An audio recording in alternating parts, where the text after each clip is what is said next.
Assalamualaikum warahmatullahi wabarakatuh. Perkenalkan, nama saya Indo Pernamasari dari lokal B25 dengan nomor absen 33. Di sini saya akan mempresentasikan makalah saya yang berjudul penulisan unsur serapan. Sebelum saya memulai tentang penulisan unsur serapan, saya ingin memberikan pengertian terlebih dahulu tentang kata serapan. Di sini kata serapan itu merupakan kata yang berasal dari kata pungutan atau kata yang berasal dari bahasa asing yang sudah diintegrasikan ke dalam suatu bahasa dan diterima pemakainya secara umum. Jadi kata serapan ini ada beberapa jenis. Yang pertama ada adopsi. Adopsi di sini adalah proses penyerapan kosakata asing tanpa mengubah ejaan. Contohnya kata data. Data itu berasal dari bahasa Latin yang artinya data. Nah, di mana proses penyerapannya kosakata asingnya ini tetap sama dengan ejaannya, tidak mengubah apapun. Dari cara pengucapan, dari penulisan itu tetap sama. Yang kedua adalah adaptasi. Adaptasi adalah proses penyerapan kosakata asing dengan perubahan ejaan atau pelafalan yang sesuai dengan kaidah bahasa Indonesia. Contohnya kata bisnis dalam bahasa Indonesia. Seperti yang kalian lihat, dalam bahasa Indonesia bisnisnya seperti apa. Dan yang dalam bahasa asing, dalam bahasa Inggris kata penulisan bisnisnya adalah business. Jadi penyebutannya pun ada perbedaan sedikit dalam bahasa Indonesia dan penulisannya juga berbeda. Yang ketiga adalah terjemah. Nah, terjemah di sini adalah penyerapan kosakata asing dalam mengambil konsep dasar bahasa asalnya kemudian diterjemahkan ke bahasa Indonesia. Contohnya dalam bahasa asing adalah download. Nah, download itu kan dalam bahasa Indonesia kita mengunduh. Artinya mengunduh sebuah video. Biasanya kita melakukan download ini di dalam sebuah video. Mendownload file, artinya mengunduh file kayak gitu. Yang keempat adalah kreasi. Kreasi ini adalah hampir sama dengan serapan terjemah, tetapi kata serapan kreasi ini tidak harus sama bentuknya dengan kata asalnya. Jadi sama dengan terjemah, tetapi tidak, kreasi ini memiliki perbedaan. Artinya tidak harus sama bentuknya dengan kata asalnya. Contohnya dalam bahasa Inggris efektif, dalam bahasa Indonesianya adalah berhasil guna. Jadi seperti itulah contohnya. Bisa kalian lihat di dalam materi. Yang ketiga adalah unsur serapan dalam bahasa Indonesia. Jadi unsur serapan dalam bahasa Indonesia itu ada unsur yang belum sepenuhnya terserap di dalam bahasa Indonesia. Unsur-unsur itu dipakai dalam konteks bahasa Indonesia, tetapi cara pengucapan dan penulisannya masih mengikuti cara asing, seperti kata de facto. De facto dalam penulisannya tetap seperti itu, dan cara pengucapannya dalam bahasa Indonesia juga seperti itu, sama ketika kita mengucapkan dalam bahasa Inggris. Sama seperti itu. Yang kedua adalah unsur asing yang penulisan dan pengucapannya disesuaikan. Dalam hal ini, penyerapan ini diusahakan agar ejaannya diubah sepenuhnya, sehingga bentuk Indonesia masih dapat dibandingkan dengan bentuk asalnya. Contohnya adalah kata action, di mana dalam bahasa asing itu menggunakan kosakata yang hurufnya itu sign double, sedangkan dalam bahasa Indonesia itu menggunakan ketika C double bertemu E dan I maka menjadi KS. Maka dalam bahasa Indonesia pengucapan action ini menjadi aksen. Seperti itu. Jadi kesimpulan dari kata serapan adalah kata yang berasal dari bahasa asing atau bahasa daerah. Bisa kita lihat dari penyerapannya tadi ada dua. Kata asing yang belum dapat diserap dan kata asing yang penulisan dan pengucapannya itu disesuaikan dengan kaidah bahasa Indonesia. Jadi sampai di sini presentasi dari saya, semoga bisa bermanfaat bagi kalian. Saya akhiri. Wassalamualaikum warahmatullahi wabarakatuh.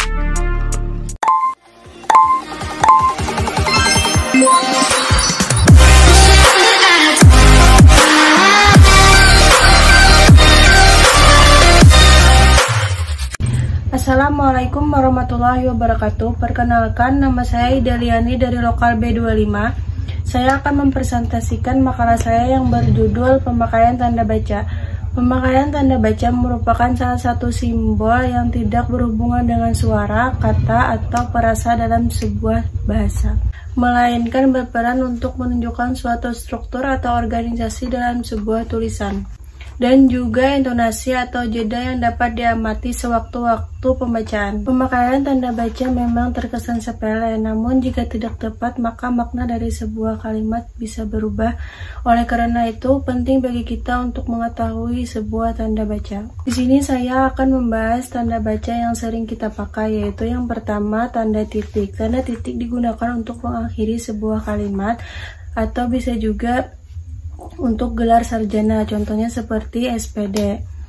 Yang kedua, tanda koma. Tanda koma digunakan untuk memisahkan anak kalimat, contohnya seperti ibu pergi ke pasar membeli celana, koma, baju, koma, tas, koma, dan lain-lain. Yang ketiga, tanda tanya. Tanda tanya digunakan untuk menandakan akhir kalimat pada suatu kalimat pertanyaan. Contohnya seperti, apakah kamu sudah makan? Contoh lain, apakah ada yang bisa saya bantu? Yang terakhir, tanda titik dua. Tanda titik dua digunakan untuk membatasi keterangan, contohnya dalam sebuah laporan, contohnya nama titik dua, tempat tanggal lahir titik dua, dan alamat titik dua. Sekian presentasi dari saya. Salah hilaf mohon dimaafkan. Wabillahi taufiq wal hidayah. Wassalamualaikum warahmatullahi wabarakatuh.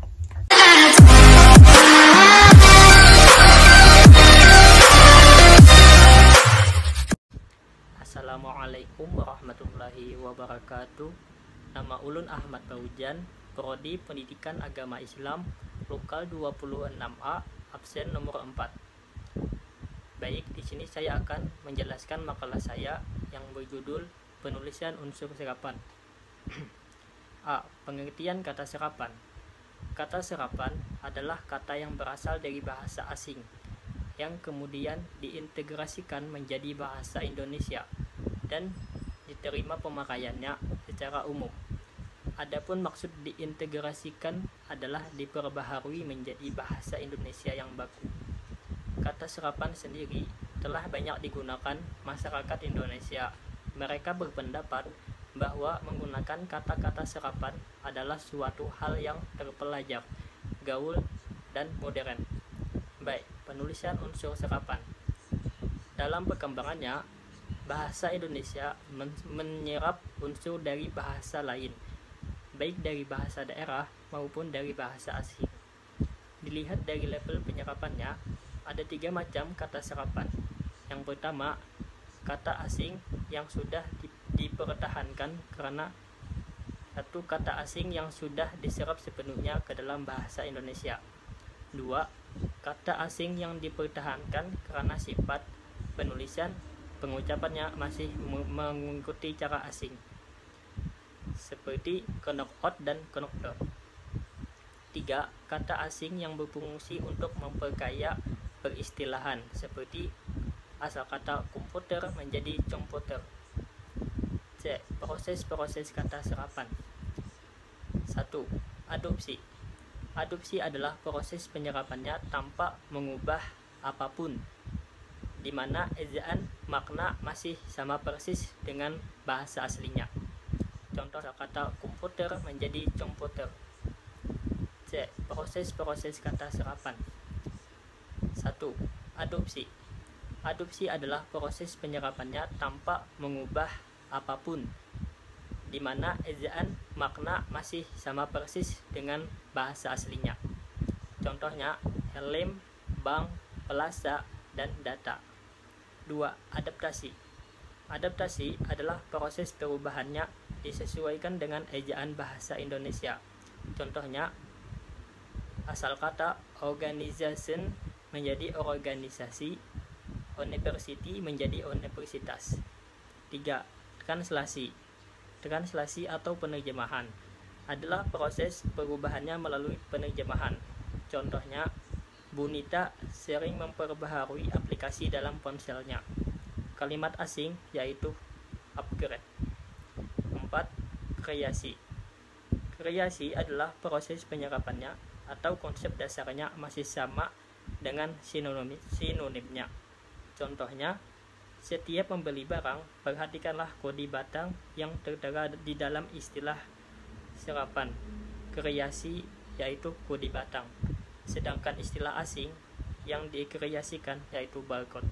Sekian presentasi dari saya. Wassalamualaikum warahmatullahi wabarakatuh.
Assalamualaikum warahmatullahi wabarakatuh. Perkenalkan, nama saya Mariani dari Lokal B25, ingin mempresentasikan tentang topik, tema, dan judul. Langkah menyusun karya tulis ilmiah dimulai dengan menentukan topik, tema, dan judul. Yang pertama, pengertian topik, tema, dan judul. Topik adalah hal yang menjadi bahan pembicaraan atau pokok masalah dalam sebuah tulisan dan hal paling dasar yang harus ditentukan terlebih dahulu. Jadi, ketika kita ingin menyusun karya tulis ilmiah, maka kita tentukan topiknya terlebih dahulu. Kemudian tema adalah pokok pikiran atau inti masalah yang mendasari karangan yang akan disusun.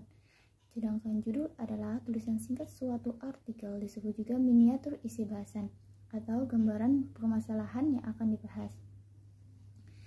Topik ini yaitu pokok masalahnya sifatnya lebih luas dan lebih umum, sedangkan tema adalah inti masalahnya yaitu bersifat terarah dibandingkan dengan topik. Adapun judul ini yaitu penggambaran permasalahannya. Judul ini bersifat lebih khusus dibandingkan dengan topik maupun dengan tema.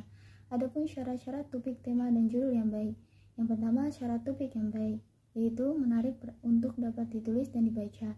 Yang kedua, diketahui dan dikuasai oleh penulis, dan yang ketiga, harus cukup sempit dan terbatas. Adapun syarat tema yang baik, pertama, menarik perhatian penulis dan tema diketahui atau dikenal dengan baik. Kemudian bahan-bahannya dapat diperoleh dan tema itu dibatasi ruang lingkupnya. Adapun syarat judul yang baik, yang pertama harus relevan, yaitu berkaitan dengan tema. Kemudian harus provokatif, yang menarik sehingga orang itu tertarik dengan isi yang kita tulis itu tersebut.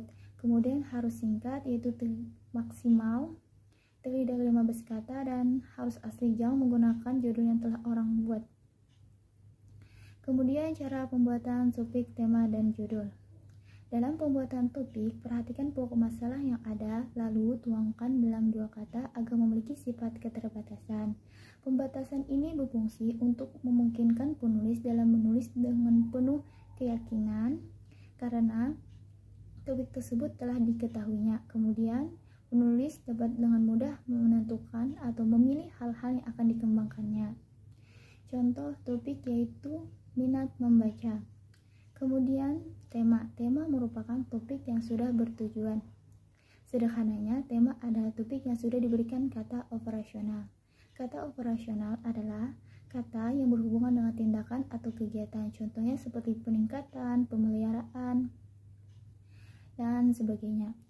Kemudian contoh temanya yaitu peningkatan minat membaca. Di sini saya menggunakan kata operasional peningkatan dan ditambah dengan topik yaitu minat membaca. Jadi temanya yaitu peningkatan minat membaca. Kemudian judul. Judul memiliki sifat lebih spesifik ketimbang topik dan tema. Perubahan dari tema ke judul cukup ditambahkan dengan keterangan seperti tempat, waktu, alat, atau metode penelitian. Contoh judul yaitu peningkatan minat membaca di lokal B25. Di sini peningkatan minat membaca berupa tema tadi, kemudian saya tambahkan keterangan yaitu di lokal B25. Keterangan di sini saya menggunakan keterangan tempat. Jadi, topik adalah pokok masalah yang kita tuangkan dalam 2 kata, sedangkan tema adalah kata operasional ditambah dengan topik, sedangkan judul itu adalah tema ditambah dengan keterangan. Demikian presentasi saya. Wassalamualaikum warahmatullahi wabarakatuh. Assalamualaikum warahmatullahi wabarakatuh. Perkenalkan, nama saya Jatul Barika. Di sini saya akan presentasikan tugas makalah saya yaitu yang berjudul Kerangka Kalangan, Pola dan Kutipan serta Catatan Kaki. Kerangka karangan. Apa itu kerangka karangan? Kerangka karangan adalah suatu rencana kerja yang memuat garis-garis besar suatu karangan yang akan digarap. Nah, maksudnya di sini yaitu kerangka karangan itu adalah suatu poin-poin penting dari suatu karangan yang akan kita kerjakan. Kita membuat sebuah karangan, jadi kita harus membuat sebuah kerangkanya dulu, baru jadi sebuah karangan. Dalam membuat kerangka karangan, kita harus menentukan tema. Misalnya temanya makanan. Habis itu kita harus menentukan judul, misalnya judulnya manfaat tahu. Habis itu kita mengumpulkan bahan, misalnya kan pengertian tahu. Habis itu kita memilih mengembangkan topik, misalnya kandungan pada tahu. Oh, kandungan pada tahu itu ada protein, ada vitamin K. Manfaat tahu bagi tubuh, bagi perekonomian. Bisa aja lagi memperluasnya seperti apa sehingga jadi sebuah karangan. Kemudian kutipan. Kutipan adalah bagian dari pernyataan, pendapat, buah pikiran, atau hasil penelitian orang lain atau hasil penelitian kita sendiri yang telah terdokumentasi. Nah, maksudnya di sini adalah kutipan itu pernyataan atau pendapat, buah pikiran orang itu kita ambil. Nah, namanya kutipan, kita mengutip karya orang, terus kita ambil, kita tulis, tapi dalam menulis kutipan ini kita harus juga mencantumkan nama yang mempunyai pernyataan itu. Kenapa? Karena untuk menegaskan isi uraian dataan kebenaran pernyataannya ini dari sini kan jelas, dan juga untuk menghindari pengakuan bahan tulisan itu sebagai milik sendiri. Catatan kaki merupakan cara menandai identitas sumber rujukan, sekaligus merupakan salah satu bukti bahwa penulis benar-benar memiliki kejujuran ilmiah. Kenapa harus catatan kaki? Karena dengan catatan kaki kita tahu sumbernya ini dari mana, dari sini. Sekian presentasi dari saya, kurang lebihnya mohon maaf. Wassalamualaikum warahmatullahi wabarakatuh.